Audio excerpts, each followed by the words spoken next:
Assalamualaikum, selamat pagi anak-anak. Hari ini kita akan belajar tema 1, indahnya kebersamaan, subtema 3, bersyukur atas keberagaman, pembelajaran ke-1. Anak-anak, Indonesia memiliki keberagaman adat istiadat, makanan, permainan tradisional, lagu, tarian, serta yang lainnya. Kita perlu mensyukurinya karena dapat menikmatinya. Coba perhatikan teks pada paragraf berikut ini. Dodol Betawi Mak Salmah. Sebentar lagi kota Jakarta akan berulang tahun.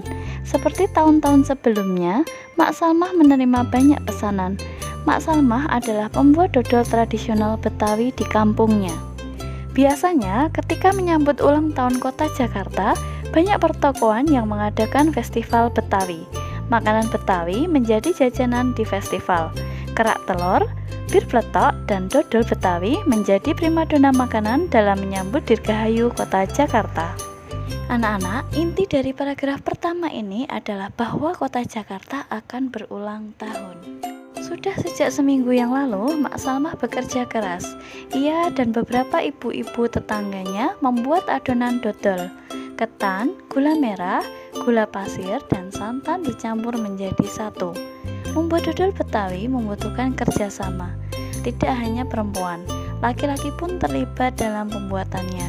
Biasanya, Mak Salmah dan ibu-ibu menyiapkan bahan, memarut kelapa, dan menumbuk beras ketan. Adonan dituang di kawah, kemudian diaduk hingga kental. Proses mengaduk ini dilakukan terus-menerus selama 8-12 jam. Pembuatannya memang berat dan lama. Oleh karena itu, pembuatan dodol Betawi membutuhkan kerjasama. Untuk memenuhi pesanannya, Mak Salmah selalu melibatkan tetangga-tetangganya. Mak Salmah ingin rezeki yang diperolehnya dari dodol Betawi tidak dirasakannya sendiri. Mak Salmah juga ingin dodol Betawi selalu dikenal. Ia ingin warga di sekitarnya juga ikut melestarikan makanan tradisional milik kampung sendiri. Dodol Betawi Mak Salmah ikut melestarikan budaya, memupuk kerjasama, serta menjalin keakraban antar warga. Anak-anak, mari kita ingat kembali bahwa gagasan pokok adalah ide pokok atau ide utama yang sedang dibahas dalam sebuah paragraf. Kemudian, gagasan pendukung adalah uraian atau tambahan informasi yang mendukung gagasan pokok.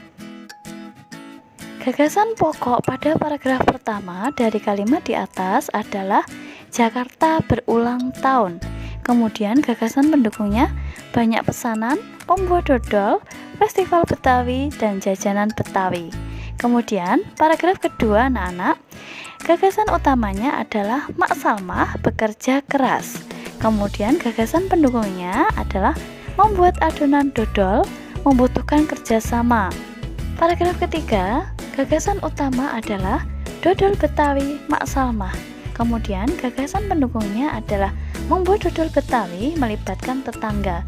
Dodol Betawi dikenal sebagai makanan tradisional, melestarikan budaya. Anak-anak hebat, apa makanan favorit di daerahmu? Apakah kamu juga menyukai makanan khas daerah lain? Bagaimana pendapatmu dengan beragamnya makanan khas negeri kita? Ayo kita bahas lebih jauh. Beberapa dari kalian mungkin pernah memakan makanan tradisional di Indonesia berikut ini. Gambar pertama adalah nasi jamblang. Nasi jamblang adalah makanan khas dari Cirebon, Jawa Barat. Nama jamblang berasal dari nama di daerah sebelah barat kota Cirebon. Gambar di sebelah kanan adalah gambar nasi pecel. Kalian pasti pernah memakannya. Nasi pecel adalah sarapan kesukaan masyarakat Madiun, Jawa Timur. Nah, anak-anak, gambar di sebelah kiri adalah gambar rendang. Rendang adalah makanan khas Sumatera Barat. Rendang dimasak dari daging bercita rasa pedas menggunakan campuran dari bumbu dan rempah-rempah yang melimpah. Di sebelah kanan adalah gambar soto Banjar. Soto Banjar merupakan soto khas dari Kalimantan Selatan. Soto ini biasanya disajikan dengan perkedel kentang atau kentang rebus juga ketupat. Gambar berikutnya adalah nasi krawu. Nasi krawu berasal dari Gresik, Jawa Timur, yang terbuat dari campuran nasi dan daging sapi, kemudian dicampur dengan kelapa parut. Gambar terakhir adalah gambar gudeg. Gudeg berasal dari Yogyakarta. Gudeg terbuat dari nangka muda yang dimasak dengan santan yang dilengkapi dengan krecek yang pedas. Sungguh nikmat.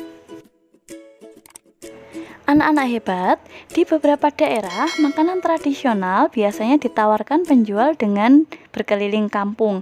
Terkadang mereka berteriak atau membunyikan alat untuk menawarkan makanan tersebut. Suaranya nyaring terdengar. Misalnya penjual sate, sate, sate, atau penjual lontong, tong, tong, tong, tong, tong, tong.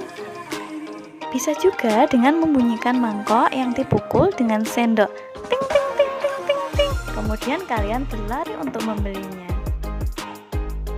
Anak-anak hebat, ingatkah kalian bahwa bunyi memerlukan penghantar agar bisa terdengar oleh telinga kita? Media penghantar untuk menghantarkan bunyi adalah udara, zat cair, dan benda padat. Anak-anak, tahukah kamu sifat-sifat bunyi yang lainnya? Bunyi adalah sebuah gelombang yang memiliki sifat dapat dipantulkan dan diserap. Bunyi akan dipantulkan dengan baik jika mengenai benda-benda yang keras, seperti permukaan dinding, batu, semen, besi, kaca, dan seng. Lalu, bunyi juga akan diserap jika mengenai benda-benda yang lunak seperti gabus, kapas, spons, karpet. Apakah kalian pernah mendengar istilah gaung dan gema? Gaung adalah bunyi pantul yang terdengar sebelum bunyi akhir asli selesai terdengar. Sedangkan gema adalah bunyi pantul yang terdengar setelah bunyi akhir asli selesai terdengar. Demikianlah materi untuk hari ini. Jangan lupa jaga kesehatan, lindungi diri, lindungi keluarga. Wassalamualaikum warahmatullahi wabarakatuh.